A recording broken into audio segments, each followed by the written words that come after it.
Are we ready? No, but let's do this anyway. I'm as ready as I'm going to be. Same.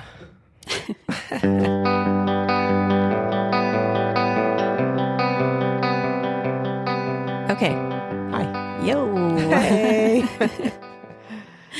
Welcome to, what episode is this? 23. Episode 23. We're almost a quarter of 100 episodes. It was like a quarter of the way to what? I was going to say a quarter of a century. Oh. But that didn't make sense. But I guess it does. But never mind. I mean, if podcast episodes equal years, then okay. I guess that analogy works. We're almost to 25. Yay. That's where we're Which at. is a quarter of the way to 100. Which is what I was trying to say. I don't know. Just no. What's up? What's new? What is up? Well, it's a Monday. Indeed. And A very Monday. yeah, it's been a Monday. Mm-hmm, mm-hmm. But that's okay, because we're going to record this episode, and then I'm going to start editing this episode, and then hopefully finish editing this episode. All tonight? To release it And tomorrow. then go do pies? Yeah. All right, we should probably be very concise, avoid tangents, Uh-huh. avoid all those little annoying things we do that you have to edit out. Sure. Okay, Okay. like this. Okay, yep. Just avoid all of those things. Should be super easy. Mm-hmm, mm-hmm, mm-hmm. Cool. Cool. What's new? I don't have anything new except yesterday as of airing, yesterday was the last day to register for the Rook Runner 5K. Yeah. And Hopefully we you had guys did it. X number of registrants, and we are so excited. Yay. As of today, Monday, As the we time have of recording. 23 or 24 registrants, which is super exciting Yay. for our very first event. And we have a wonderful little medal, and I love it so much. It's so cute. It is very cute. So hopefully if you're hearing this on Thursday that you already registered. And if you didn't and you want to, you can send us a message. I mean, yeah, just send us a little message. Also, the scavenger hunt. Oh, the scavenger hunt we'll have wrapped. We'll have wrapped yesterday on April 30th. Hopefully everybody who played had a good time. The ones that have been sending stuff in, looks like they are. Yay. So I'm Yeah. excited for that. We'll have to go through and do all the points and figure out who finished first and who finished Yeah. last. And So far, nobody has told us that they finished first. So It's the 28th. Interesting. I guess nobody will get those bonus points because that's one of the things you have to let us Yeah. know. If you finish first, I think everybody's probably like, oh, there's no I'll way I just can finish finish last. first, so I'll just go for the Ow. last. sorry. We're going to have to timestamp all of the emails that we get at midnight. Oh, yeah. Okay, what else? Oh, I have this pulled up. Did you know that our top downloaded episode, and we've mentioned this before, it's episode 2, Living My Best Brain Life in a Wildflower Bog.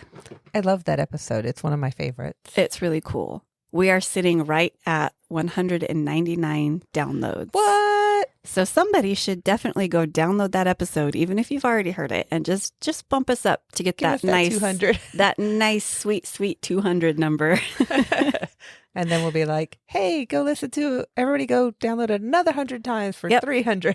And then while you're at it, just download all of the episodes again and listen. And listen again and tell your friends to listen to us. Yeah, That's cool that is such a popular episode. I It's know. one of my favorites. It is really cool. All-time downloads for all the episodes, we're at 1,452, Nice. which is pretty cool. Yeah, that makes me happy. Yeah. People listen to us. It's Yay. weird. We have a couple of new locations. We got a Memphis, Tennessee, Whoop, whoop. and a Lodi, New Jersey. Oh no. Stuck in Lodi again. Isn't that Lodi, California, though, that I song's think so. about? I Yeah. think it is. I assumed it was pronounced the same, the New Jersey version. I don't know. Version? Version. The New Jersey Lodi. Yeah. No, I saw that one. I was like, oh, I started, of course, singing that song. Yeah, And then I was same. like, wait, California, Wait, right? I thought don't that was know. a different place. I Anyway. have driven through Memphis, Tennessee. Cool. Never been there. No, you need to do it. We need to do an East Coast road trip. We really should. It's fun. It's a good place to road trip. Donate to our Patreon. So we could travel.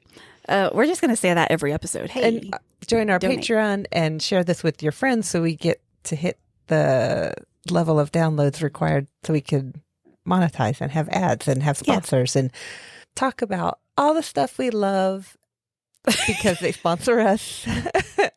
I was going somewhere else with that. I noticed like, the look on your face. You started the sentence and I was like, she doesn't know what to say It got next. away from me. It was going there. I was going to say, so we could talk about products we love and get paid to talk about them instead of just talking about them. Oh, yeah. That. Like HelloFresh. I love our HelloFresh meals. Yeah. We're already HelloFresh members, subscribers, members, same thing. consumers. Our ADHD brains really like the meals Yeah. because everything's just there. It's there. It's handed to you and you just have to make it and eat it and it's great. Yep. Unless they sit in your fridge for a long time because you don't have actual time to make dinner. I was actually going to make dinner today and then, well, I didn't. I'm sorry. It's okay. I kind of came home from work and had a little minty bee, as we say, a little minty bee, and then slept it off, and it was fine. I'm fine now. Yay. Well, I mean, I'm better. Anyway, I don't have anything else to say. I don't really either. So let's talk about our stuff. Let's roll some dice. Okay, cool. Oh, that's yours. Get your high roller over there. Haha. Yours got in my way. You're first. I got an 8. I got a 16. 16? Is that what that is? Yeah. I don't know. It's just 2 digits is all I can see. Okay, fine. What you talking about? We are going to talk about one of your favorite things. Are you being sarcastic? Maybe. Is it celery? Oh, God, I need chapstick. It is celery. Oh my god. But we're only going to talk a little bit about it. Okay. It's so Who funny. added celery to the list? It's not specifically celery. However, I got this topic. I think Mo sent it in. And I got this topic and I knew exactly where I was starting with this topic because I had just recently listened to another podcast that talked about celery in the same kind of line of thought, sort of. We were having a conversation. I'm pretty sure it was Mo, and if it wasn't, and we were talking to somebody else, I'm sorry. But we were talking about bougie through the eras. Oh. And I don't like... That was either Mo or Sarah, maybe even both. It might have been both of them. I don't remember, but it just like the different things that were seen as top of the line or sophistication or high society and are not anymore. Cool. So I found a bunch. Like I knew a few and then I kind of went down and I was like, oh, wow, had no idea. So I'm going to talk about a couple and then I'm just going to do a bunch of honorable mentions. So celery. Let's talk about celery. Your favoriteest. I hate that celery was bougie. It was so bougie. Ugh. Let me tell you how bougie celery was. There was an entire industry built around making very specific, beautiful vases to display your celery as a centerpiece on your table and not even eat it. It was so bougie. You know what? I can get behind that. If nobody's eating the celery, then that's fine. But then there were also like so many recipes that involved celery as well. Gross. And yeah. But it was mostly just eaten raw and salted. And I was just like, salted? It's got kind of a salty flavor. I don't know that I would put salt with it. I don't know. Maybe, hey, you know what? Nothing else has made me like celery. Maybe salt will. It's weird. It's weird. Like I get, kale was the hated vegetable and something else and something else. And celery's getting all the hate. And that's fine. It's getting all the hate from me. It's getting a lot of online hate too. Okay. So, but it's very much you either hate it or you love it. There is no in between. I mean, it's crazy. Like you love it? I mean, I don't. So there is an in-between. I am in the in between. If there's celery there and there's like some peanut butter or cream cheese, I'll eat celery or with some ranch dressing. You're ruining all of those things. Deep sigh. If you want peanut butter, just eat peanut butter. I mean, usually I do just stick a spoon in the jar. If you want cream cheese, just eat cream cheese. And if you want, what was the other thing? Ranch dressing. Just freaking chug the bottle of ranch dressing. You're ruining it by adding celery. Do not chug a bottle of ranch dressing. That's so gross. Celery has cooling properties. If you like hot wings, you have hot wings, have some celery with it. Takes away some of the heat. You know what else has cooling properties? Ranch dressing. Also cucumbers. See, I don't like cucumbers. Cucumbers are delicious. You're wrong. They're gross. I don't dislike them. They just dislike me. They're one of my weird food allergens. So, okay. Well, then, anyway, you have an excuse. I do. Okay. Tell me about. Okay, celery. I had it written down what like the price difference was, and I deleted that paragraph by accident. I want to know how bougie celery was. I don't want to quote it, but it was several $100s per bunch. Oh my goodness. In today's money, I want to say like $800 per, not stalk, but bunch. Yeah. Celery goes in the little tight bunches. Yeah. Yeah, it was insane. That's crazy. So these people were getting, holy crap. It was because it was grown in the Mediterranean. It's wild there. Yeah, I was just going to ask where, obviously they're importing it. Otherwise it wouldn't be that rare. So I was just going to ask where it's coming from.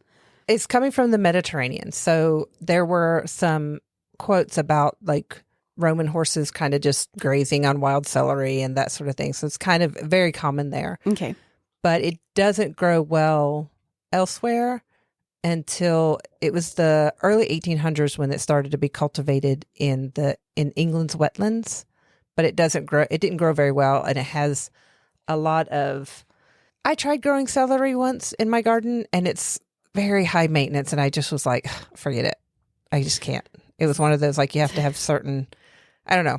It was too high maintenance for me. I couldn't do it. Okay. I'm a very careless gardener. I'm just like, throw the seeds and good luck, little fellas. It was like, and sometimes I was good with tomatoes, which I couldn't eat, but, This is probably a tangent that you don't have the information for, but I want to know, what made it possible to grow celery? Was it technology advancing or a different strain of celery, a different sort of... Bit of both. Okay. We came into more production farms. Okay. And then also technology and then growing different cultivars that could, weren't as delicate, I guess. Yeah, there were hardier strains and could grow in different places and be a little more, and travel better. Yeah. Instead of just your regular wild celery. Okay. It became a luxury item for the upper and middle classes in the Victorian era. That's so weird. I know. It's so weird Celery. because it's such a common thing now. Yeah. I mean, it's like it's in your Lunchables. It's in it's everywhere. Cake, stop. Cake has opinions. So because it was so difficult to grow, that it became a status symbol. And when you had that, you were like, oh, we finally got some to grow in our garden, or we were able to import some before it went bad. We had to show it off. So celery vases were made. And these are, I'm going to show you a picture of one. They're very pretty. And I kind of could see myself getting into, I'm just going to spin this around for you. Ooh. Aren't they so beautiful? I think I had one at some point. I'm like, funny. That's so quite possible that there was one. For listeners, it's it looks like a vase, but it has instead of tapering down a bunch at the bottom, it's got kind of like a rounded base that you could put, like the celery would sit in. Yeah. Very nicely. And Yeah. they were typically clear to show off the beautiful celery. Yeah. They were often given as wedding gifts with the couple's names engraved into the bottom. They were very highly decorative, and the glass industry made good money off of these. Yeah. Good money off of these. And these were blown glass, so they weren't like mass produced. At this point, they were all every celery vase was handmade, hand blown. That's cool. Which I think glass blowing to me is just one of those beautiful art forms. Yeah. I think it's just fascinating. Yeah. How it all happens. By 1699, John Evelyn recommended it in his, I don't know how to say that word, Assateria, a discourse of salads. Oh, okay. They spell it celery, Sellery. Huh. Celery was formerly a stranger with us, nor very long since in Italy, is a hot and more generous sort of Macedonian parsley or smallage. I think parsley. Parsley? Persely, but I think parsley. Yeah. Some of the words are spelled just a little off. Yeah, it's Victorian English, right? Yeah. And for its high and grateful taste is ever placed in the middle of the grand salad at our great men's tables and praetors' feasts as the grace of the whole board. Wow. Literally the center point of the meal. Yeah. It was more costly than caviar. Which I'm like, ugh, but gross. Yeah. Caviar actually is still expensive. So the downfall of celery, I guess.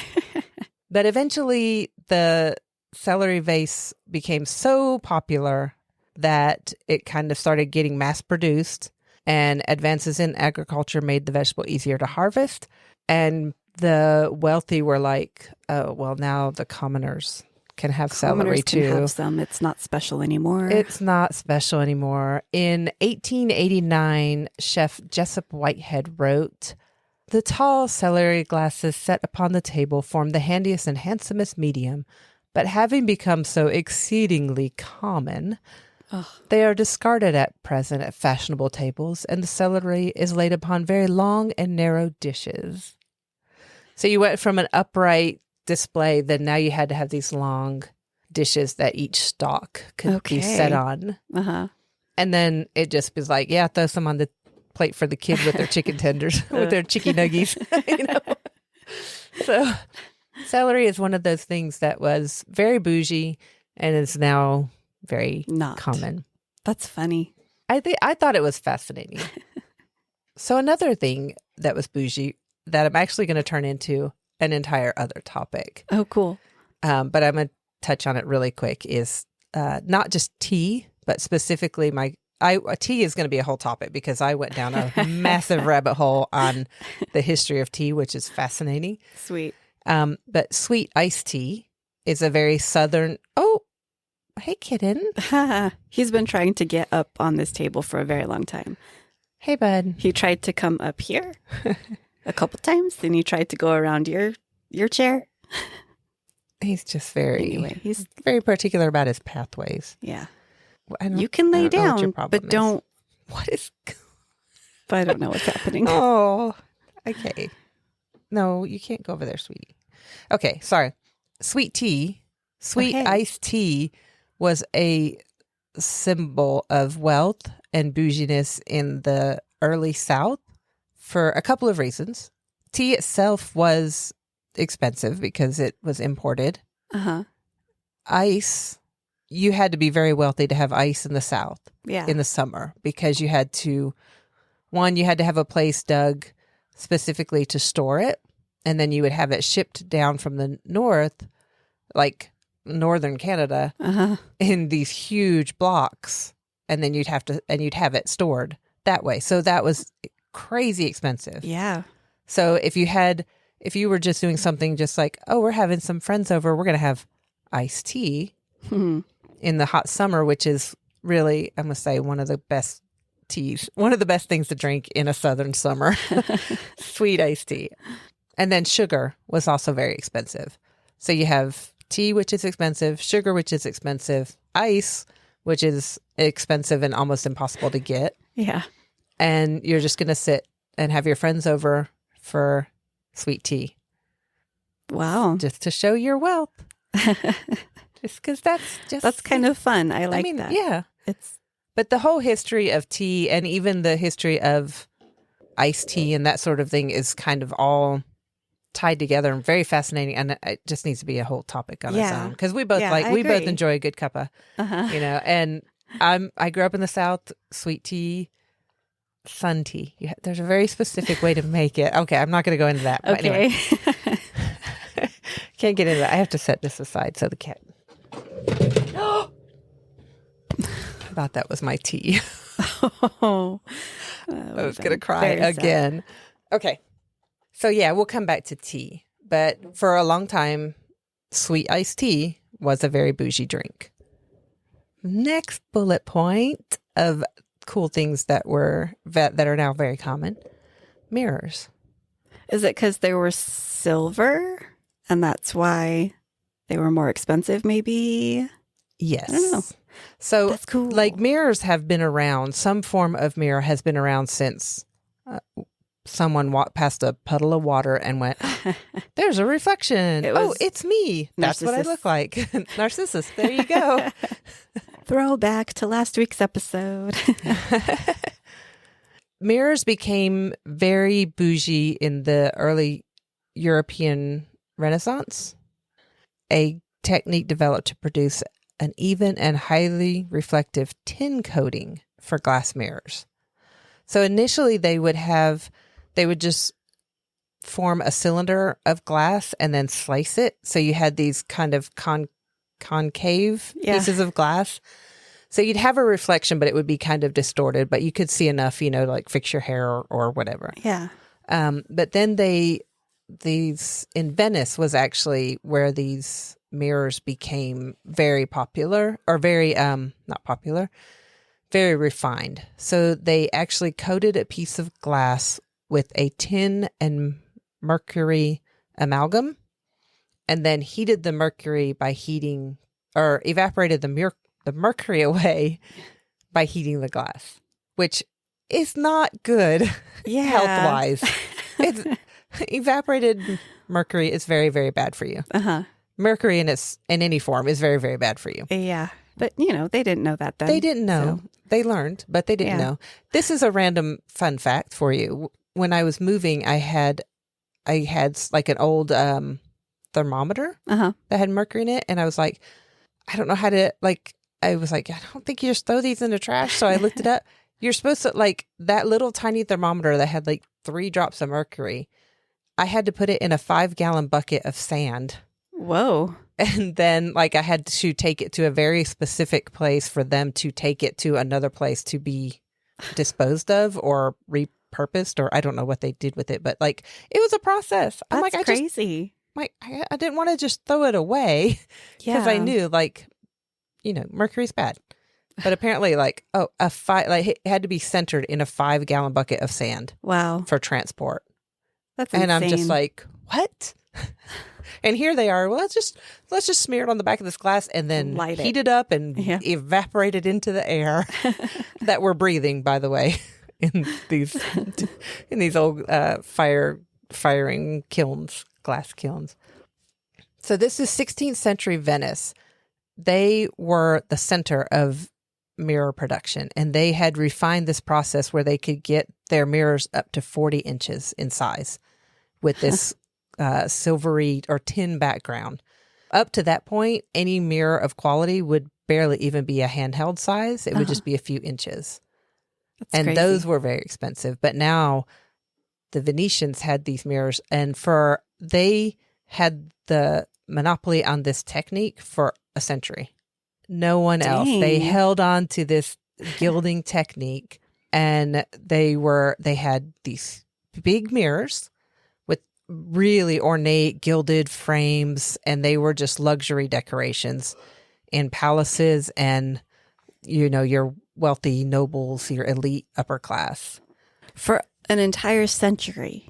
Mm-hmm. And the process was the same. Process was the same. Wow. The mirror making process was so important to the economy of Venice that the guildsmen were sworn to uphold trade secrets upon penalty of death. If a guildsman was permitted to travel outside the city, his family was held hostage.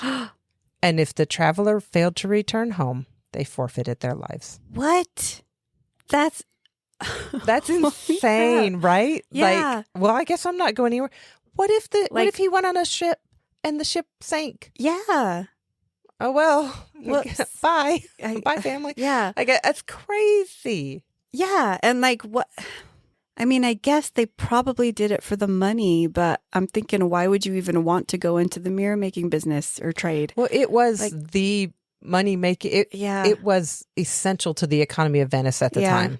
So probably worth it, but dang. Yeah, like it's mildly terrifying.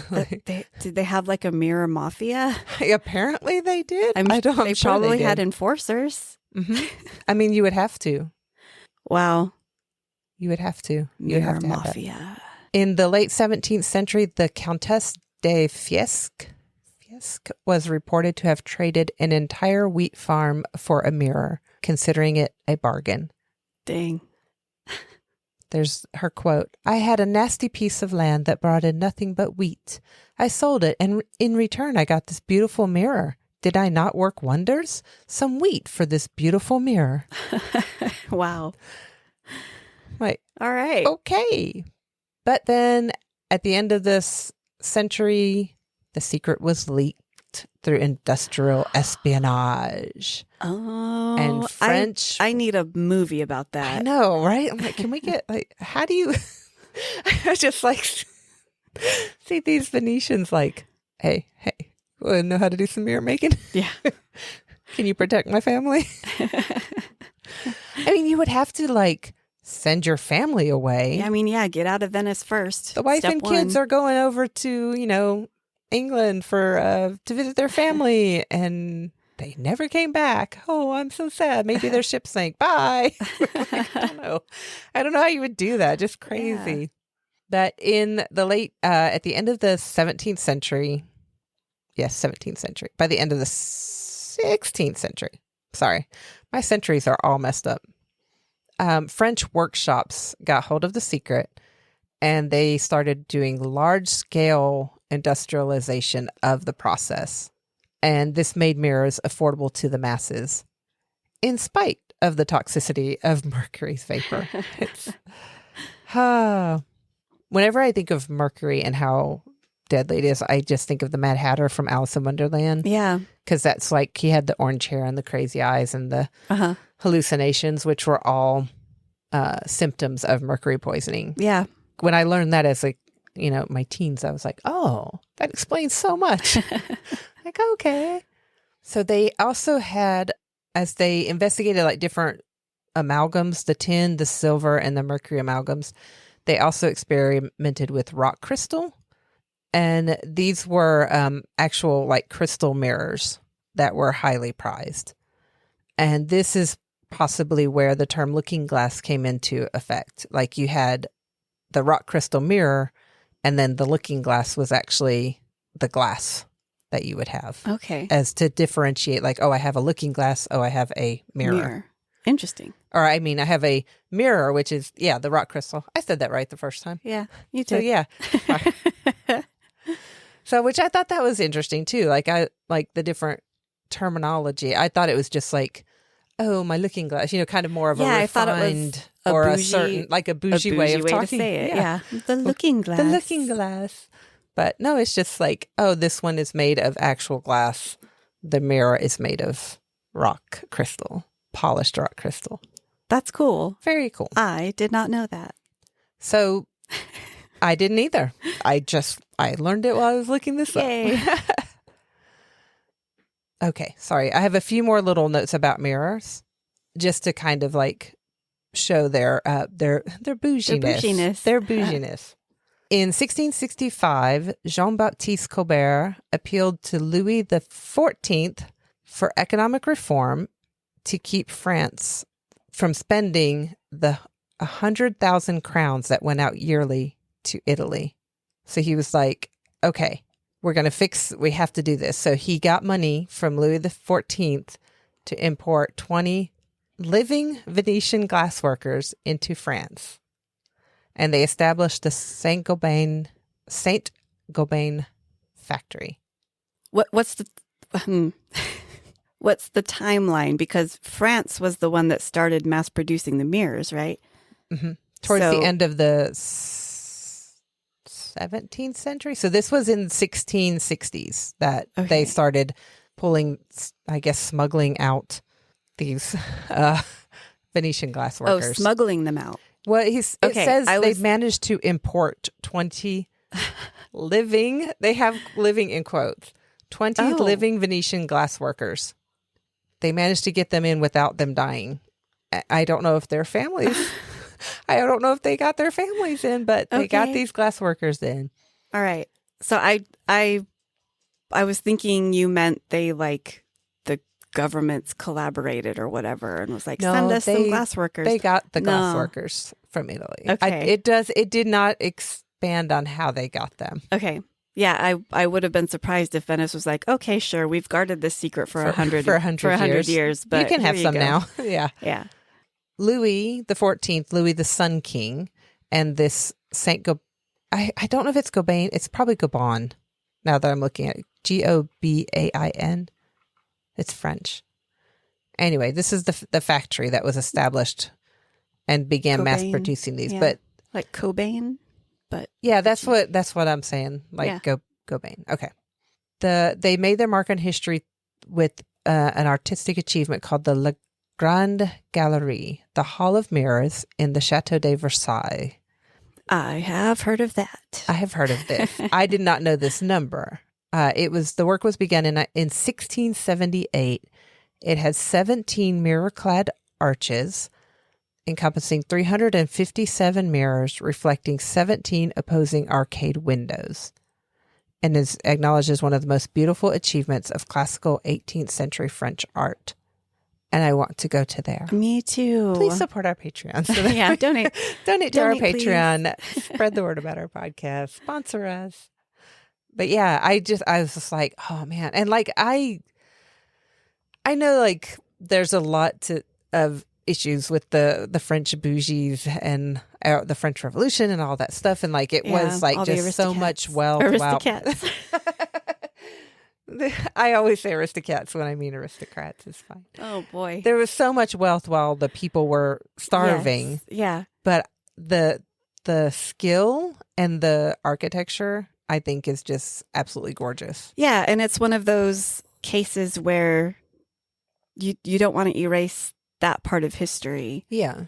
Yeah, acknowledge that it wasn't great. It can serve as, but it was very pretty. Yeah, it can serve as both a beautiful thing to look at and a reminder of the class differences at the time and everything that the people overcame. Part of what made the mirrors so bougie during Louis XIV's reign, there were military campaigns that needed to be funded. So Louis was like, all the silver in the country has to come to me to help fund my military campaigns. So all these wealthy bougie people were like, okay, well, here goes our silver jewelry. Here goes our silverware, our silver tea sets, our silver cutlery, everything. Oh, no, my silver celery vase. Oh, no, not the silver celery vase. It would have been glass. They were glass. That's okay. But I can keep my celery vase. You can keep your celery vase. But mirrors became a replacement for all this other silver tchotchkes, I'm going to say. I know they weren't tchotchkes, but all the other silver fine things that they had to let go for the military efforts. So that's when like the really fancy furniture began to come in, wall hangings and tapestry, and other decorations like mirrors. So the upper classes were like, well, everybody has a chair, but I have this really cool hand-carved chair in front of this very large mirror. Cool. You know, so that it was like, this was the new way to be bougie because you've given away all your silver. So is that when mirrors became like a decorative piece as opposed to just something to look at your reflection? Yeah, it became like very ornate. And you've seen those tall, like carved, big old the big mirrors. giant like wall size mirrors and, Yeah. and stuff like that, which is just very cool. But as with all things, they became more popular. They became easier to make and easier to ship. If you made, obviously, taking down from the large size, the small size, you became very easy to ship. Yeah.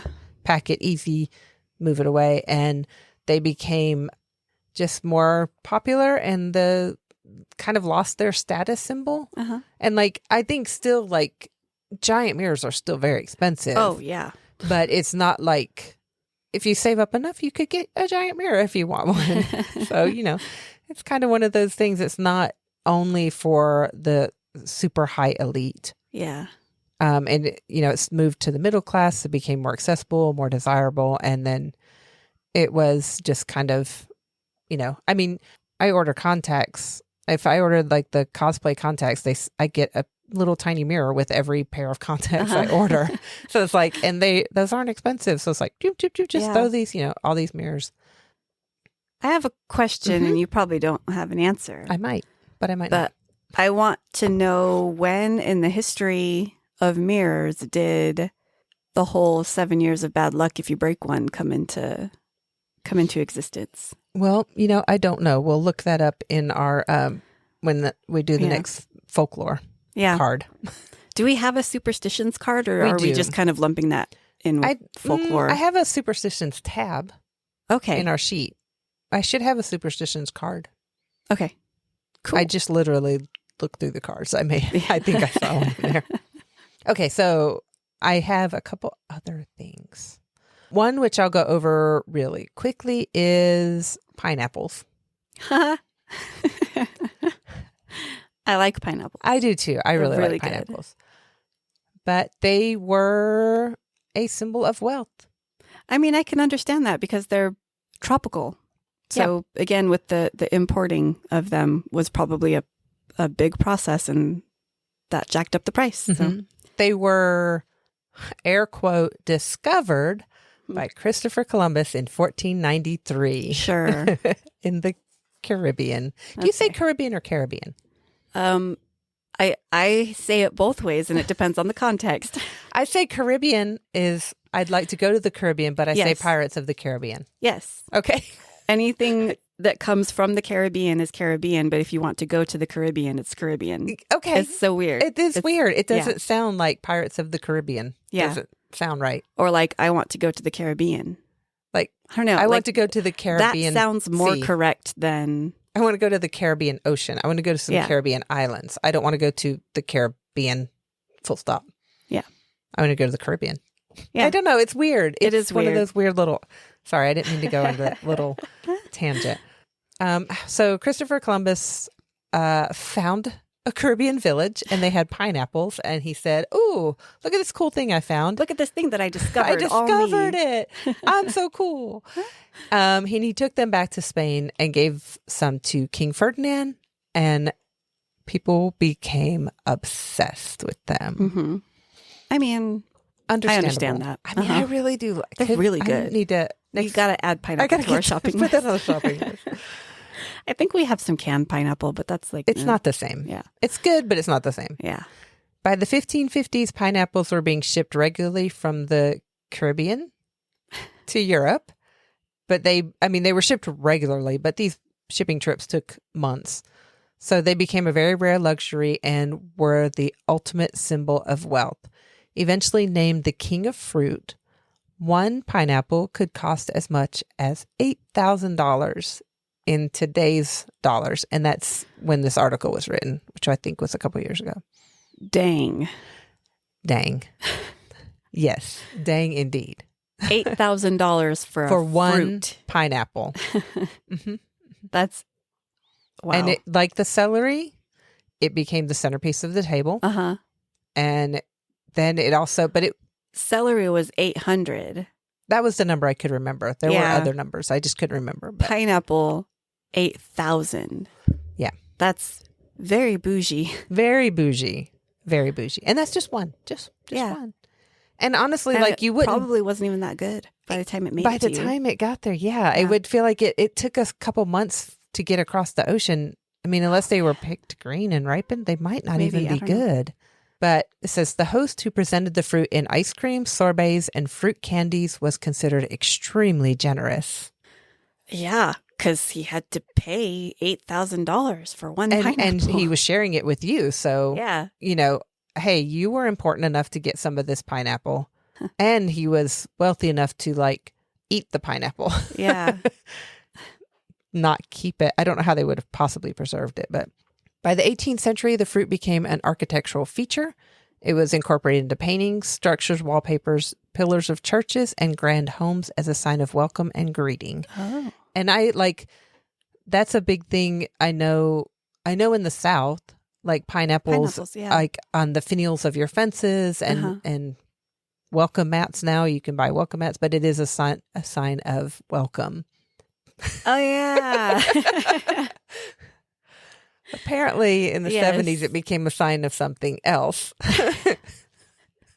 which I guess if you're in the right group, you would be welcome. Welcome. Yeah. Anyway, that can be like an after hours session that we talk about that. After buy session. Yeah. Look it up. Oh, man. But I will say there is a hotel chain that does put a pineapple in your hotel room, in every hotel room. Oh, cool. Because they're kind of keeping that welcome vibe, the tradition going. Which is like historically is the welcome symbolism of the pineapple. Yeah. Which I think is very cool. Okay. So yeah, I've always thought that was interesting. And like it was kind of similar to the celery. It's this exotic food. Yeah. And that, look, I can afford to put this on my table, you know? But I do feel like the pineapple was even like well above. More so. Yeah. Yeah. Because like the celery was just coming from like the Mediterranean, which was a shorter trip. So it's probably a little more common than pineapples. Yeah. And easier.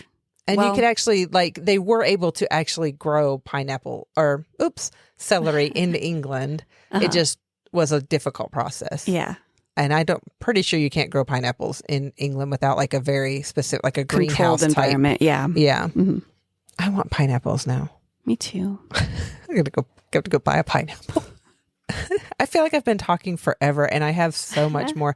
So I also have sugar, but I'm not going to dive into sugar right now because I feel like it could be its own thing. It has a difficult history. It does. It's kind of got a dark history to it, but it was, I mean, they developed an entire place settings specifically just for sugar to show your wealth. And they had in the Netherlands, they had sugar banquets where they would do sugar sculptures to show their wealth. That's cool. I know. I think that's very Can cool. we have a sugar banquet? And it's just everybody brings some junk food. But we call it a sugar banquet because we want to be bougie, but it's really just us hanging out in our pajamas and eating a bunch of sugar. I want that. Yes, we could do that. Okay, let's do that. We're going to have a sugar banquet. We're going to have a sugar banquet because that sounds amazing. Yeah.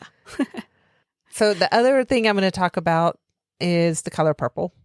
Ooh. Which I think we kind of all, I have two things I'm going to talk about. Sorry. Okay. I scrolled down. I was like, oh, right. I forgot that one. The color purple, which I think this one is shorter. I think, it's pretty, I mean, I like to say it's common knowledge that the purple dye was so uncommon and rare that only royalty had it. Mm-hmm. Purple dye came from Phoenicia in the city of Tyre, and it was Tyrian purple. It was made from a carnivorous sea snail. That's fascinating. I didn't know that. I'm sorry. Can I deep dive into that? You can deep dive into that. Each snail produced only a few drops of this dye. Oh my goodness. Yeah.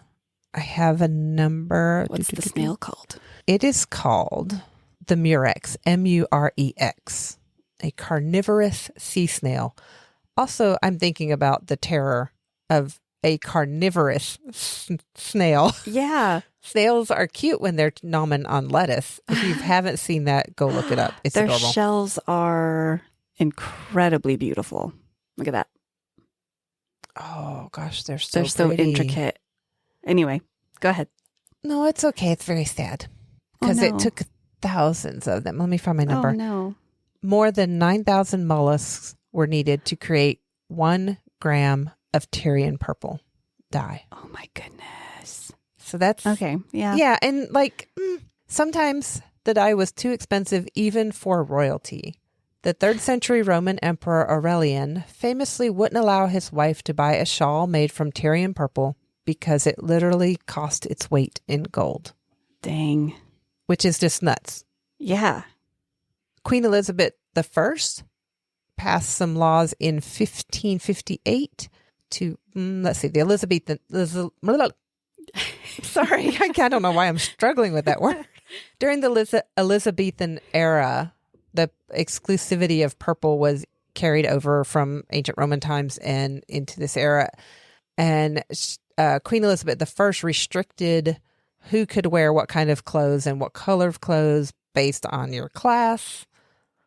Oh, man. What a bleak world. What a must that bleak have little been. world. Yeah. She forbid anyone but close relatives of the royal family to wear purple. So you basically, if you saw somebody in purple during Elizabethan era, you were like, oh, royalty. Literally royalty. All right. Which I'm like, if there were assassins out, like maybe know, not wear like, purple. Yeah, maybe like it seems don't. a little, I don't know, but also eat the rich, whatever. Get a little punk vibe going in there. Let's see. In 1856, an English chemist named William Henry Perkin accidentally created a synthetic purple compound while he was trying to synthesize quinine for malaria. Wow. He noticed that this compound could be used to dye fabrics, so he patented? Yeah. Patented. I don't know why I can't. He got a patent on the dye and manufactured it under the name aniline purple and Tyrian purple. So he was like, oh yeah, I'm going to use that same name from ancient Rome. Yeah. And basically he made a fortune. Good for him. But that color, the name was later changed to mauve. Oh, okay. Which I thought was interesting. Not what we would consider purple. Right. Huh. But the mauve is based on the French name for the purple mallow flower. Oh. The last thing I'm going to talk about is the window tax. What is the window tax? Window tax. So in 1696, under King William III, taxes were becoming a bit of a problem. Shocker. Weird. They kind of always been a problem, haven't they? But there was this controversy that people were like, I don't want to tell you what my personal income was. I don't want to tell you. So I think it's rude that you're asking. Stop asking.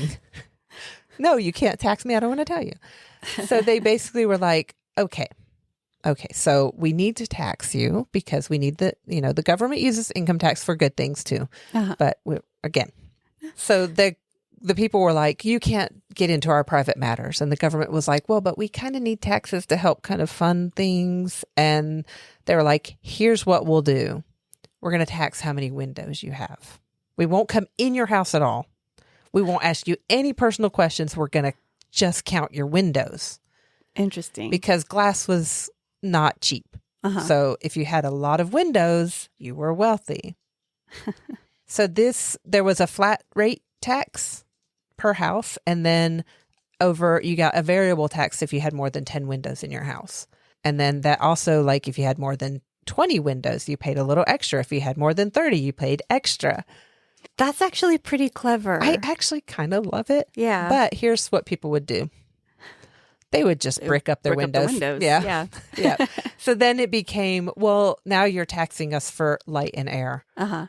And so it was in the 1600s, and it was not, I don't know that it was actually repealed, but it became it's still controversial into the 20th century. Oh, wow. So I thought I wrote down when it was repealed, but I don't remember. Maybe it was never Maybe repealed. It wasn't. It just kind Maybe of that's became, why I didn't write it. Like they were just like, became like an obsolete thing. Like there's a lot of laws that are still in place that are obsolete now because, and just never got taken off the law books. But technically, if somebody still wanted to do whatever that or be like, oh, you broke a law by, crossing the street on a Sunday. What? On a donkey. There were so many ridiculous little laws everywhere. And it's like, what? What are you doing here? You know what? That should be a topic. 'Cause- We should, like, ridiculous laws. Yeah, let's make that ridiculous laws. We'll put that in our topic list because there are some crazy ones out there. Yeah.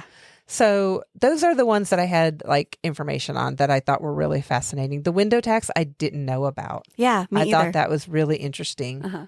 But yeah, especially like because I've seen buildings, and the article did mention that some architecture stuff actually was designed with brick windows just for symmetry, like just like it looked like a window had been bricked up, but it was actually designed that way. Okay. I was like designed with brick windows. It looked like there had been a window that was bricked up, but it was actually just designed that way for symmetry. Like maybe there was a bathroom in that area of the wall. You don't want a window there, but there's a window on the other side of the doorway. So just to balance it out, you'd have that shape there. So, but a lot of windows were actually bricked up to save money on taxes. Interesting. A few more things that were considered bougie that are no longer. Aluminium, white bread.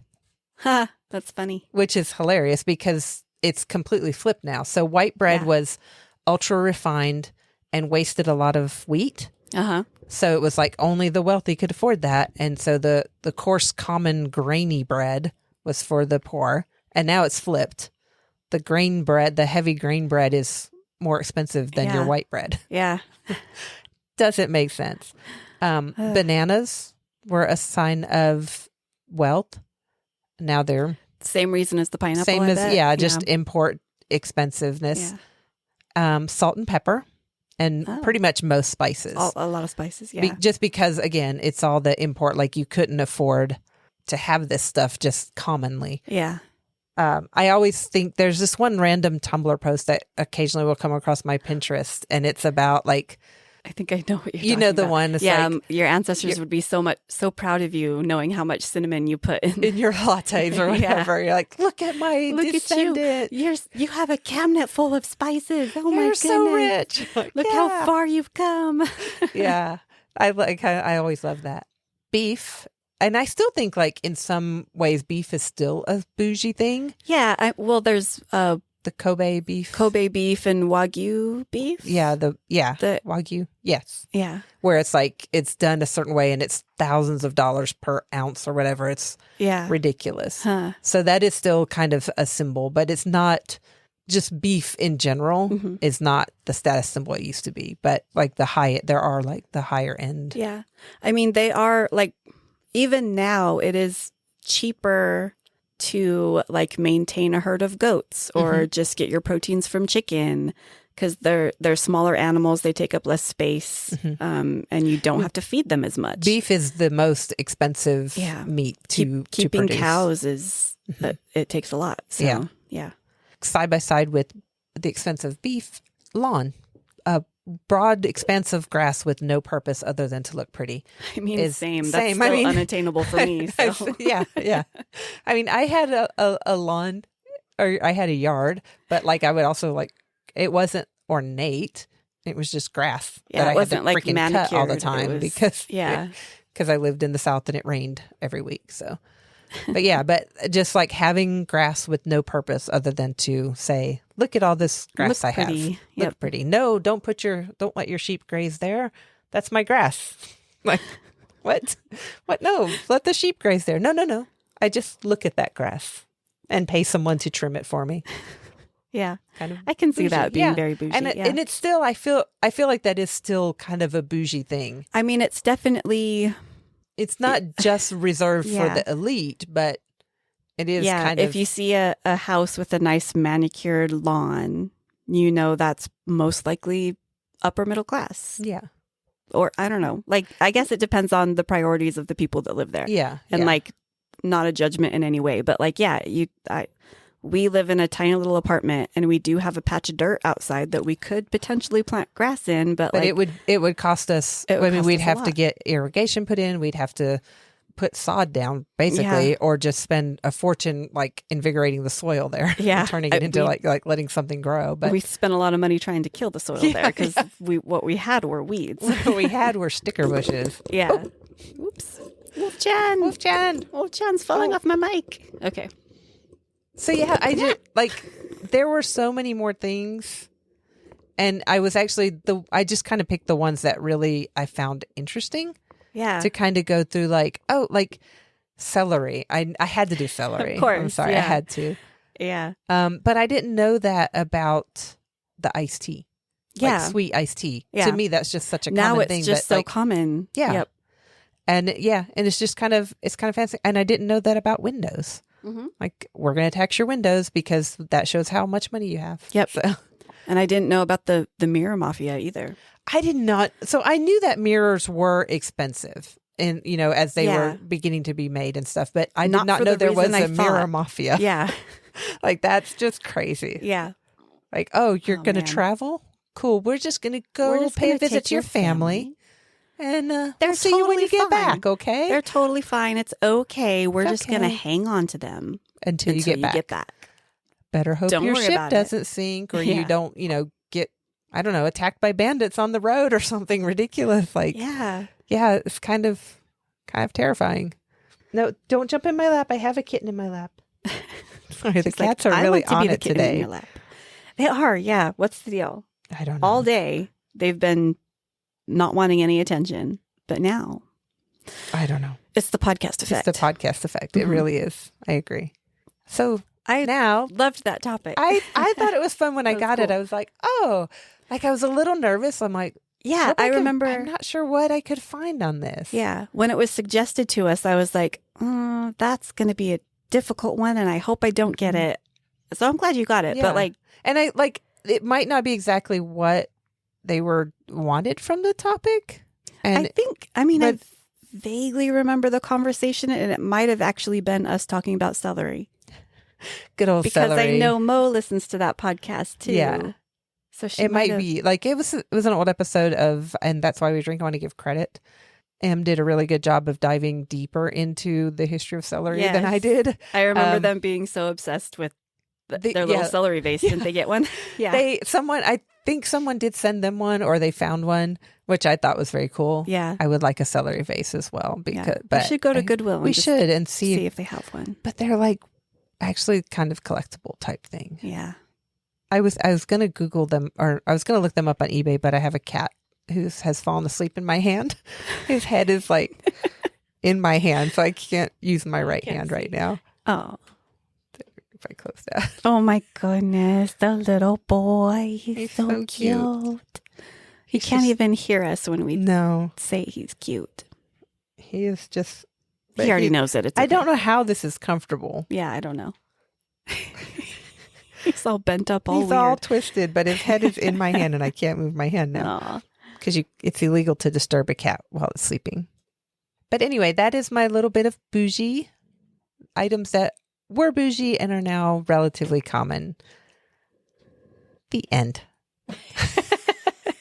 The end of the podcast. Goodbye, everybody. No, I want to know your subject, because you've been kind of piquing my curiosity with your random comments. Going back and forth about being nervous about this one, and also because I was excited to get it, but I'm also kind of nervous because I have to start with a trigger warning. Oh, a trigger warning. We don't usually get that. It's kind of a heavy one. Okay. Wait. So I'm going to be talking about drug use. Oh, okay. Okay. And specifically the use of hallucinogens to enhance, quote, artistic abilities. Oh. And okay. Yeah, you thank you for the trigger warning, because I do know yeah, I didn't want to leave it at just drug use. I'm talking about it within the frame of artists of the 60s and 70s, 50s, 60s, 70s. Okay. You know who I'm talking about. Yeah, so and I do have at the end, I tacked on some stuff about the science behind this, but I am talking about one artist in particular named Burt Shonberg. Burt Shonberg.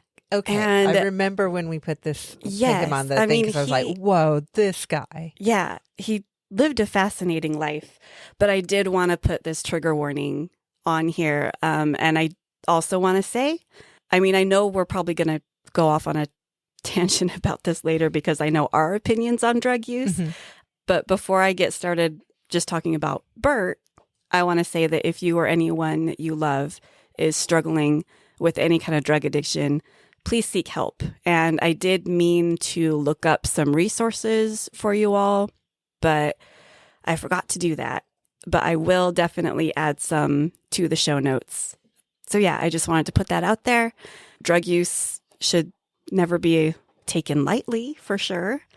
And anyway, diving back in, rewinding back to the art movement of the 50s, 60s, 70s, post-Vietnam War. Okay. Peace, love, hippies. Yes, exactly. All groovy, man. Uh-huh.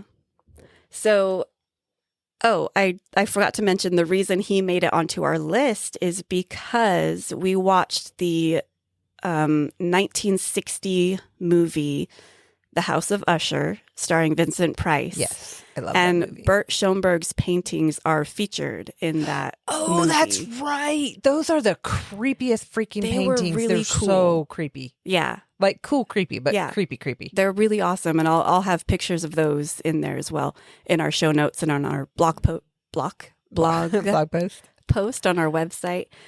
They're really cool. And like a lot of his artwork is super cool. It ranges from just like colorful and vibrant and these very symbolic images to kind of dark and twisted and almost demonic. Yeah, And the stuff from that movie was like, when they showed it, I was like, whoa, man, they really went all out with these. And then like, oh, it's an actual artist actual artwork. I was like, an actual psychedelic artist. Yeah, So, like crazy, Yeah. creepy. Yeah. So I'm going to say a little blurb from an article written about one of his art shows. It said, impressionist, realist, surrealist, experimentalist, abstractionist, magicalist, psychedelist, mystic. The artist is all these in part, but much more in total. His talent is larger than the sum of its separate components. Okay. Which, I mean, I kind of liked that. I It do. was Yeah, a fun way of sort of summing up his work. So Burt Shonberg, he was one of the original forerunners of the psychedelic art movement, also known as trippy art, in the 60s and 70s.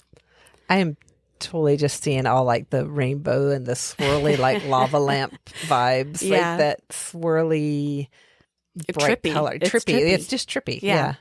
So trippy art had actually been a thing since the 1940s, but saw a resurgence in popularity in the 60s, revolving around the youth culture at the time of, like you said it, free love, drugs, rock and roll. It was sort of an anti-establishment movement that spread throughout the English-speaking world for around 10 years. And the counterculture movement came of age during the civil rights movement in the U.S. and was, in large part, a reaction against the Vietnam War. It challenged the views held by older generations, such as racial segregation, war, and the materialistic and capitalistic structures that dominated the country in the 1950s. So this was kind of this whole artistic movement and also just general youth culture of the time was a rebellion against the rigidity of the 1950s that was all about capitalism and all kinds of war, obviously racial inequality, which is still an issue. But I mean, well, here we are. Yeah. But yes. But yeah, this was just an outcry against that. So back to Burt. He was born March 30th, 1933 in Revere, Massachusetts. And starting at the age of 17, he attended the Boston Institute of Fine Arts. He was there for 2 years. Then he enlisted in the Army as a radio operator. During his 2 years of service, his art efforts consisted of mess hall murals, posters, and technical illustrations. So, okay, that's so like he could still do. He still did his art he stuff. Still did stuff. I cool. kind of wonder if he got in trouble for the mess hall murals. But yeah. like I read that from a couple different sources that he and that was the first thing they mentioned about his service in the army is the murals that he would paint on mess halls. Interesting. Yeah. After his service, he moved to California to continue his studies at the Los Angeles Art Center. He had his first LSD experience in 1957, and since then, the conveyance in his art of altered cognition and perception of hallucinatory states became a primary pursuit for Burt throughout his life as an artist. So he kind of found his niche and went with it. Let's see. In 1958, he began a relationship with actress/artist/occultist Marjorie Cameron. And it's rumored that through her, he was exposed to peyote, which sort of added to his repertoire Right. of psychedelic drugs. And this woman, I've got a couple things to say about her. Things to say about her. Okay. So Marjorie Cameron, she was something of a cult figure in LA. Like, are you saying occult or cult? In this case, it's a cult. Okay. C-U-L-T. Okay. She gathered a cult following. Okay. But she was also involved in the occult. Okay. Okay. I just wanted to make sure that's what I thought. I just wanted to make sure I was thinking following. Yeah. Okay. We're good. We're on the same page. Okay. Cool. So she was actually described by her former partner of 6 years, who was rocket scientist and known occultist Jack Parsons. He was described as the Scarlet Woman that he had been trying to invoke through a series of ceremonial rituals conducted with the help of L. Ron Hubbard, the inventor of Scientology. Oh, I just I'm sorry, when you say L. Ron Hubbard and Scientology, I get they're listening. I'm just I get goosebumps. I'm like, they're listening. They heard us. Yes. So, sorry. I didn't mean to throw you off there. Burt had connections in the occult world. And while he was dating Marjorie Cameron, they met through their mutual affiliation to a branch of Aleister Crowley's Ordo Templi Orientis. Wow. So they were deep in the occult. Oh, yeah. Very known occult figure of that time. Maybe I should include a trigger warning for this too. For cults. Cult and just the occult in general. While they were together, Shonberg and Cameron tried to give birth to Crowley's prophesied son of Babylon, the Antichrist. Oh. So they were into some pretty heavy stuff. This was not just casual. No. Okay. I did not know this about this guy. Yeah. Okay. Right. I was just crazy, creepy drug artist. Cool art, okay. Yeah. But then yep. Wow. Okay. Yeah. So, and when they weren't, trying to summon Satan's spawn, they could be seen rolling around town in an old black hearse, which is a vibe. I mean, that's a full vibe. Yeah. But also there's a vibe where it's I drive a hearse. I'm a goth kid, whatever. That's cool. I can deal with this. But these people were dude, yeah, calm down. They were heavy into stuff. Stuff. So that period had a profound impact on Shonberg. I mean, I'm sure it did. He even considered Marjorie his mystic muse in a number of his paintings from that time. Also during this time, and this was only a year or two. Let's see, I have a date here. They met and started dating in 1958. They broke up a year later. Whoa. Yeah. In 1959. That was a crazy year for him. Yeah. So also during that year, though. Nice to meet you. Let's birth the Antichrist together. That'd be great. Hey, you doing anything Saturday? Let's give it a try. So I guess they wow. failed. Okay, good. I guess, yeah. But also in 1958, together with a few friends, he opened Cafe Frankenstein, which was a beatnik-style coffee house / lounge type place in Laguna Beach, California. And I have a mural on the wall that he painted for that was pretty popular. And Frankenstein was kind of a common theme in a lot of his sketches and paintings. Interesting. And he resonated with that character. Interesting. Yeah, which I thought was kind of fun. But I really love the mural, and I'll include a picture of that as well. Yeah. So that all happened in 1958. In 1959, he broke up with Marjorie. And Good for then, him. yeah, good job. Seems like that was a good thing. A lot happened in 1960, though. So a year after that, he sold Cafe Frankenstein. He began a collaboration with Roger Corman, who directed House of Usher, and the art director, Daniel Haller, to provide the paintings for the movie House of Usher. Okay. So that's how he got kind of in that little... I have a blurb in here that says that Corman selected Shonberg for his unique style and vision. And I have a quote by Roger Corman who says, Burt's work had a mystical, mysterious quality and was perfect for capturing the evil inherent in the faces of the Usher family ancestors.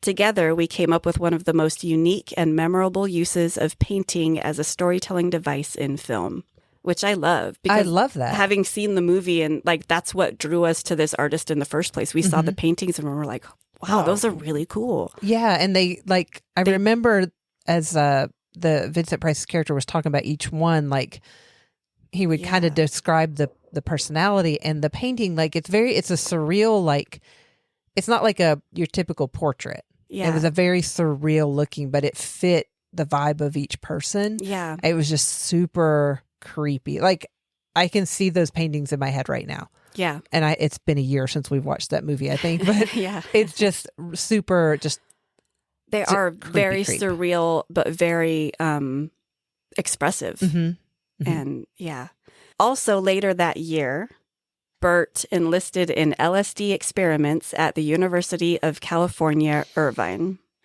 And he entered into a series of trials investigating the impact of lysergic acid.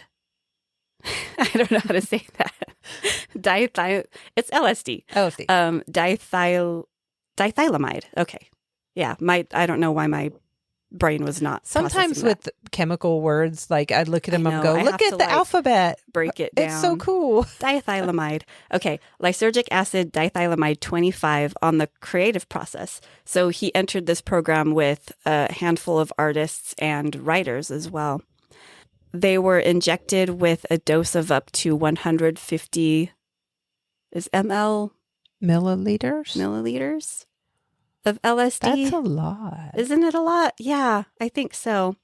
He would come to have life-altering experiences that would shape his understanding of space and time that he would later translate through his work. And again, just because I put the trigger warning there, I do want to say that this particular study was done at a university, and I didn't look into it, but I'm sure under a controlled environment. That is how studies should be done, in a controlled environment. Controlled, safe environment. Yeah. As safe. I feel like as safe as you can be when you're dealing with injecting drugs into people, especially 150 milliliters. Yeah, that's a lot. Yes. That's 100 cc's. Oh, dang. Yeah, that seems like a lot. Yeah. Of a mind-altering drug, too. That is a lot. Yeah. Oh, my goodness. Yeah. His poor brain. I know. Okay, I'm sorry. Okay, no, it's okay. Continuing with the timeline, the website that I got this timeline from says that Burt continued his own experiments with drugs, and that led to the invention of psychedelic art. Oh, so he's... in 1961. Okay. But then I did more digging, and another website I found said that psychedelic art had been a thing since the 1940s. So I'm not sure. And there are other talking points that I want to get to, so I didn't really deep dive into. The history of psychedelic art could be another topic that we do. Because that's divergent. That's one of my sources was talking about the history of it, and that's the one that said that it started in the 1940s. Mm-hmm. So Good. No, you it's want to fascinating. do your own Excuse me, I'm going to go Google. No, pay attention. Sorry. I need to know. This is But, like, I mean- hi, welcome to our podcast. This is how we got here. Yeah. It's possible that these particular drugs were the first that, I don't know what psychedelic drugs were used in the 1940s versus the 1960s. And was the psychedelic art just a creative process, or was it actually influenced? Like, is psychedelic art specifically art that is created under the influence of drugs, or is it just an art style? Do you know? I have the answer. I have a quote from Burt himself. Okay. About that.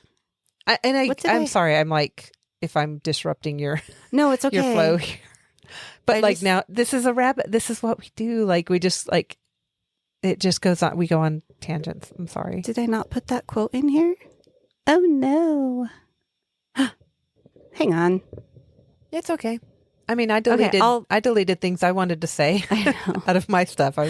Whoops. I didn't mean to, because I did want to say it.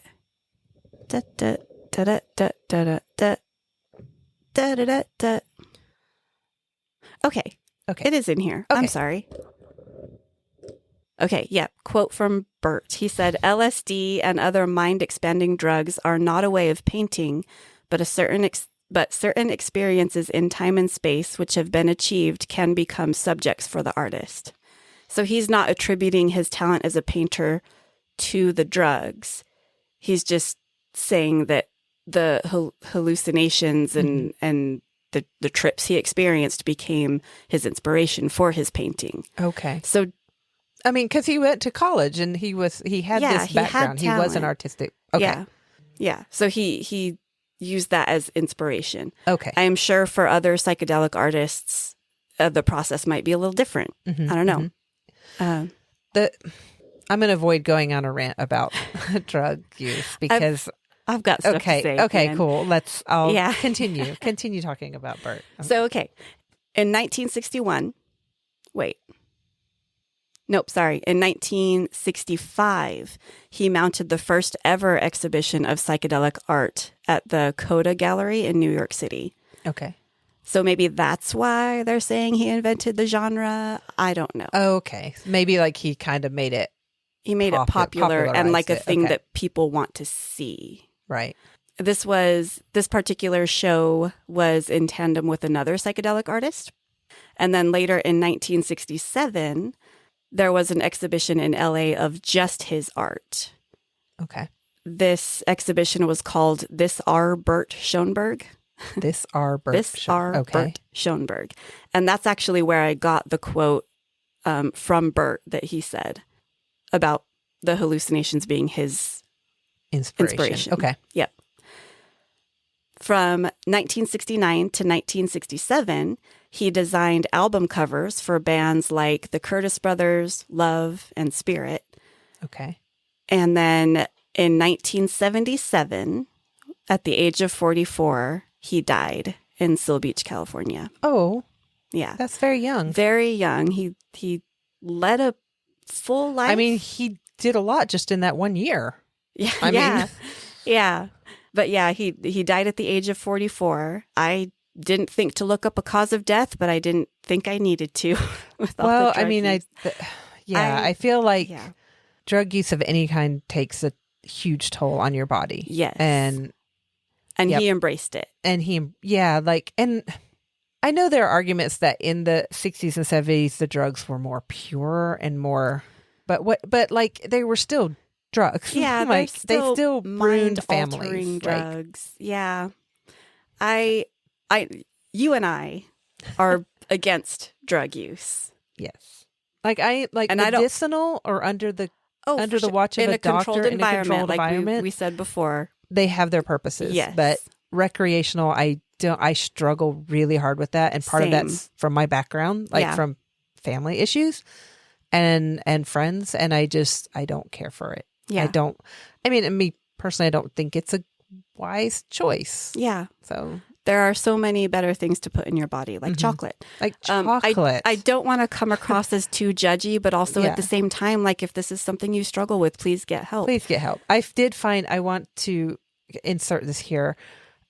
Addictionhelp.com is a place that you can go for help with addictions, the mayoclinic.org and mind.org.uk Okay. are Thank you for three non-government attached websites, and places that you can go to for help. Yeah. They're just are there to help. And also there's also like AA for alcohol addiction and I think NAA for narcotics. Narcotic. Yeah. Yeah. Anonymous. So, if you are struggling, or if someone you love and care about is struggling with any kind of drug addiction of any kind, and you can reach out to those areas for help, resources. Yeah. There's probably a place near you, wherever you live, that could give you in-person help as well. Yes. If you are not the one struggling, but you know someone who is, I know there are definitely resources to help you, because I know that it takes its toll on everybody. Yeah, yes. So the last thing I wanted to talk about, actually I do have a fun fact in here. Kind of a gear shift. Ringo Starr has been a longtime collector of Burt Shonberg's works. Oh, yeah. I like Ringo Starr. I mean, I'm a fan of the Beatles, but I know like people are like, people love to hate on Ringo. They love to hate on Ringo. But you know what? He's a good drummer and I like him just fine. Yes. Never met him in person, so can't judge him that way, but based on what his music is, his music matches the vibe of Burt Shonberg for sure. For sure. Good old Ringo. I could see Ringo definitely. Yeah. Yeah. Yeah. Okay. I found a scientific article. Okay. It's from 2017 and it's titled First Evidence for Higher State of Consciousness Found. So I wanted to talk about the whole concept of the higher state of consciousness in relation to these scientific studies. Okay.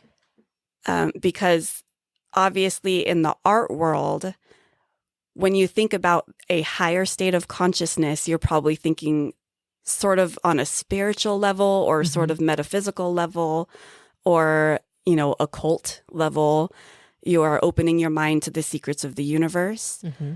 But in science, there are levels of consciousness. Right. And your waking consciousness is considered the baseline level. Okay. That is the regular, normal level of consciousness. You are considered at a lower level of consciousness if you are asleep, which makes sense, or under anesthesia or in a vegetative state, are all considered lower states of consciousness. Okay. When the brain is introduced to mind-altering drugs, it does... hang on. I want to listen to your technical side, but I'm going to say it struggles to comprehend what's happening. It does. And this is considered a higher state of consciousness, but only within this sort of mathematical measure. Okay. That science has established. Like, it's not a higher state of consciousness, meaning you are opening your mind to, the secrets of the universe. It's a higher state of consciousness, meaning your neurons are firing so randomly. So kind of like you have a resting heart rate. Yes. And then when you're sleeping, your heart rate drops lower. But when you're exercising, your heart rate jumps higher. So you have kind of that same levels of consciousness versus like sleeping or when you've been exposed to drug use. Yes. And I would assume like even like adrenaline junkies probably have that same kind of neuron thing. Yeah. Okay. So the studies done at universities under a controlled environment with the consultation of medical experts with mind-altering drugs, they're actually looking for ways to treat psychosis because your mind, your brain on drugs, is similar to a brain with psychosis. And so the reason these studies are being done is not to expand our minds as a human race, but to try to treat something that has eluded treatment for so long. Mental illnesses. Yeah. And so, yes, these studies are still being done. They're still, exposing people to mind-altering drugs and chemicals and things like that. But I think there's a common misconception about why they're doing that. Right. It's not like we're trying to expand our understanding of like the universe or life. Reach a higher plane. Yeah. It's we're trying to treat mental illness. Yeah. Like by trying to find something that can help control those spikes in the brain pattern that are associated with that. Exactly. Yeah. I mean, that makes perfect sense. And like I said, this article was written in 2017, and I'm sure there have been more studies done. I probably could have deep dove into that, but it could be a topic by itself. You know, the use of hallucinogens in science. Yeah. That might be an interesting thing to talk about. I think that would be a fascinating. It's funny to me how many of our topics turn into like brain stuff. Like I would just simple like brain stuff, like just the difference in the way like we view things, or the way like the psychology of a group, or like we're doing these tests to see, can we find a drug that affects that helps schizophrenia, which I think has a different name now, and I don't know it. But like you have like different different mental illnesses. You're trying to find these to see if these different drugs can affect them. Yeah. And I mean, it's gonna affect. I don't like the way I feel, under medication, like certain drugs that make you tired or jack you up, like just medication wise. Yeah. I really dislike that. And I think that's probably like my aversion to like trying mind altering drugs as a recreation. I don't like that. And I think in my case, whenever I am on like heavy painkillers or something, I don't like it because it does slow down my brain. And I think it's because of the ADHD. And I was diagnosed when I was a kid, and I was put on Ritalin, which apparently zombified me. My parents didn't like it. Right. So after about a year and a half, they took me off of it. I had zero memory of that until I was an adult. And I had this random vivid memory of me trying to explain to my friends that, no, it's ADD, not AD. Right. Because I was like spelling ADD. ADD. Yeah. They were like, that spells AD. What do you mean? And I like couldn't explain what it was because I was like 9 years old. Right. Then I remembered having to go to the nurse's office to take my Ritalin and, every day at school. Yeah. And I remember like the teacher would let me do my work under her desk so I didn't have the distractions of looking out the windows or like the other kids. No, but that's a good teacher. Yeah, she was a good teacher. And she recognized the need for it. Yeah. But I think because I've been untreated for so long, I developed my own sort of coping mechanisms. Same. Now whenever I introduce something to my brain that slows it down, I panic. I'm like, I feel so dumb right now. So like the inability to think about more than one thing at once drives me insane. I don't like that. Yeah. Because same, like when I hurt my back and I was on like some serious pain stuff, I was like, I was just like, what is, because my brain's always going in 100 different directions at once, but I'm used to that. That is my normal space. That's my baseline. Yeah. That's my resting brain consciousness, right? And then when you introduce something that slows that down, and this is me personally, I want to say like if someone else is having, and they get a medication that slows that down and it's good for them, then by all means do that thing. Do what works for you. I will use CBD as an example. Take it to calm you down, because I know like it helps with anxiety, it helps with insomnia, it helps with a lot of things, but like it gives me migraines. Yeah. It puts me to sleep. It doesn't make me drowsy at all. It just gives me migraines, and I honestly think I'm allergic to it. Oh, maybe. And which is cool, I guess, but like, I don't want to rant too much about it. Yeah, but I mean, also like I feel like that's part of who I am, so I'm gonna say, hey, don't do drugs. We have, I grew up with Dare. Yeah, I was a Dare kid. I was a Dare kid. It's like, it's and yep. Like, I'm gonna not go on. My brain is like, oh, but you want to like appeal to a wide audience, so don't like make people feel guilty for doing drugs. But I'm also like struggling with my own beliefs about it, and And I struggle all with of my that. own experiences with it. Yeah. You know, being around people who use drugs recretionally. Yeah. I mean, there's more than one reason I'm single right now. Yeah. You know, just like it's like there's a lot to unpack there, and it is. I try not to project where I'm at on others. Yeah. You know, and everybody's living their own life and making their choices, but I do like take a moment and look around you and are you impacting someone else's life? Yeah. You know, and ask your close friends. If you don't know if you're impacting someone else's life with drug use, ask them. Mm-hmm. Say, hey, have an open discussion and say, hey, is my using drugs affecting you? Yeah. Not even bothering you, but like just affecting, like, is it affecting you? You know, and that might be no, it doesn't bother me at all. Or it might be well, I've actually been wanting to talk to you about this. I want to talk to you. Or, like, you know, it doesn't affect me personally, but I do worry about you. Yeah. You know, and I think for me, in some situations I've been in, that has been kind of the thing, like, you know, I'm not around this person, but I do worry that what they're doing could affect their lives negatively. Yes. And because I care about them, I do kind of like, are you okay? Yeah. Like, what can I help you? You know, or are you even aware? It's a dangerous thing to do, exposing your body to things that it's not supposed to be exposed to. Yeah. Yeah. Like I said, I keep going back and forth between like, oh, let people live their lives. Mm-hmm. I'm not going to, change anybody by saying, hey, don't do drugs, but also like maybe step back and think about if it's affecting your life. Yeah. How your life could be without it. Yeah. And I think if it's like it's affecting others. Yeah. Just taking a minute to assess, and like ultimately what you do is your decision. Yeah. But like you think about the people that you love and the people who care about you. Mm-hmm. I don't know. Okay. End my rant. Okay. If you need, I knew we would rant about this.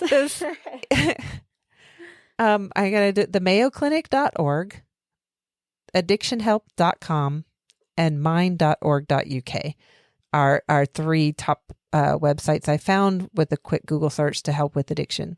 If you realize that this is becoming a problem for you and you need help and you want to reach out to someplace, please do. Yeah. Because we love you and we care about you. Yes. And everyone should. And I'll go ahead and say that if you are an artist, you can create beautiful art without drugs. 100%. 100%. I think art in any form is beautiful, however you find your way to express it, but express it coming from you, not from something you're doing to yourself. Yeah. Yeah, it is. It's a fine line, like, between being incredibly judgmental and mean about things. And I don't want to be mean. I think I just want people to know that it's not just them, that people care about you, care for you and worry. And I think that's like, if you think no one does, you're wrong. You're wrong. Because somewhere in your life you've made it. We care. If you're listening, we care. Yes. And we love you, and we want you to be the best possible you. Yeah. And the healthiest possible you. Yeah. And so, just if you need someone to say they love you, we love you. We love you. I had forgotten that Burt was on our list. Yeah. And I had forgotten when you said his name, I was like, oh, I remember his name, but I couldn't remember. And now I want to go watch the House of Usher again, the Vincent Price version. It is a really good movie for the time. And like the artwork is just creepy and perfect for the movie. Yeah. Like, it definitely sets the mood. Anyway, we've been recording for almost 2 hours.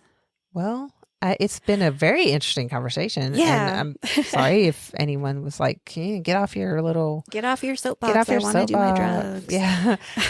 No, but like, I just want everyone to be healthy and happy. Yeah.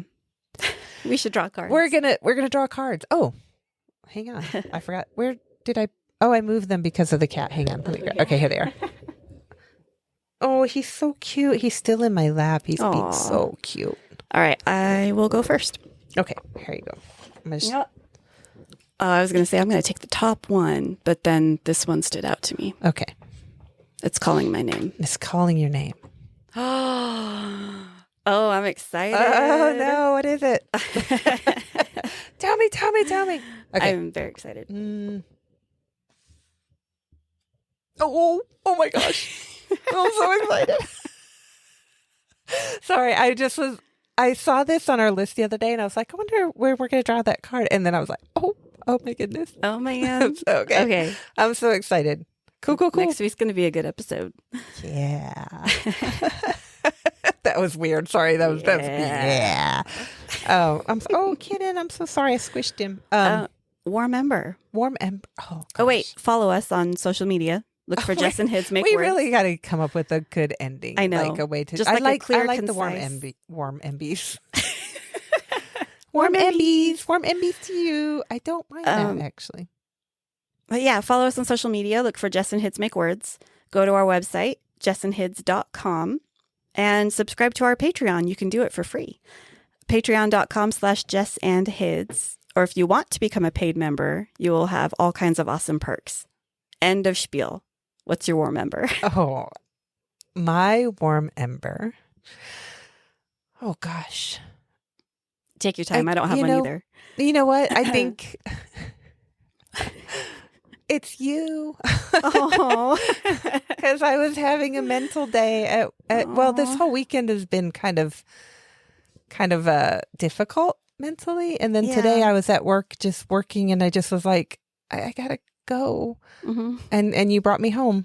Thank you. It made me feel better. I came home and I just I shut down and I don't know, you have a calming presence and you didn't make me feel guilty about being like leaving work early or any of that, which is an issue that I have, is like feeling guilty for not stepping up. But so yeah, I think you're my warm ember today. Thank you. So thank you. I'm sorry, I get emotional. Okay, what's your warm ember?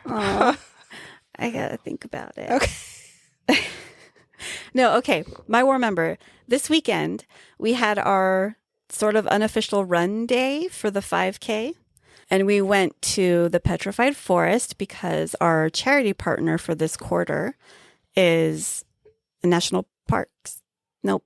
What is it? National Park Foundation. National Park Foundation. Yes. So we decided to get our miles in the Petrified Forest National Park. Which I love. It's 40 minutes away and I love it so much. Yes. And in spite of the wind, which at the end of the day had both of us just so, I think that attributed to the little mentee bee that we had over the weekend. Yes, it did. I'm sure it did. But it's always beautiful being out in nature. And we took Cake, my dog, and she's an old girl and struggles sometimes with muscle soreness and joint achiness, but she had a really good time and she's like 100% back to normal now. She's not like super sore, which I think is great. Yeah. So she got a hamburger. She got a hamburger and she loved it very much. And so Cake, being able to spend time with Cake doing what I love, being outdoors in nature, and what she loves, which is just outdoors in nature. So yeah. Aww. And you were there too. And we were all there. And I got to spend time with Kate because I don't have my own dogs anymore. So it was good to get out in nature with my bestie and my adopted puppy. And I think a lot of times, like in our D&D games and even in the podcast a few times, I'm sure, and in our tea times on Patreon, we're always like telling Cake to be quiet and lay down. Quiet, lay down. Cake, and be so quiet, I just wanted to give Cake a little shout out. Aw. Because I do love her in spite of maybe what the public sees.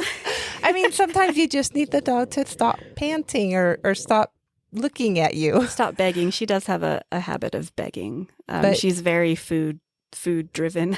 Yeah, she's a chocolate lab, so you know. But we love her. She's a little sweetheart. That was my biggest fear moving here, was that Cake wouldn't like me. I was like, what if your dog doesn't like me? Aww. And you're like, she likes everybody. I'm like, oh, well, thanks for making me feel special. But she immediately warmed up to you. She did. And she sleeps with them in my bed every night, which makes me happy. And not in mine. I know. The one who has had her since she was a puppy. Yeah. I raised her. I have a little happiness from that. Yeah. Sorry. But my grandma used to say when I lived with her, she used to say that Cake has known nothing but love and it shows. Aw, And I really love that. that's true. Because she is just the happiest little dog. She really is. She is a wonderful puppy. Cake is my war member. Aw. Yay. We're just a Yay. little happy pile of war members today. I know. Yeah. Okay. I have to go research my next topic. Yeah, 'cause me I'm too. excited. Yeah. Okay. Cool. All right. We'll see you guys next time, or we'll talk to you next time. Talk to you next time. All right. Bye. Bye.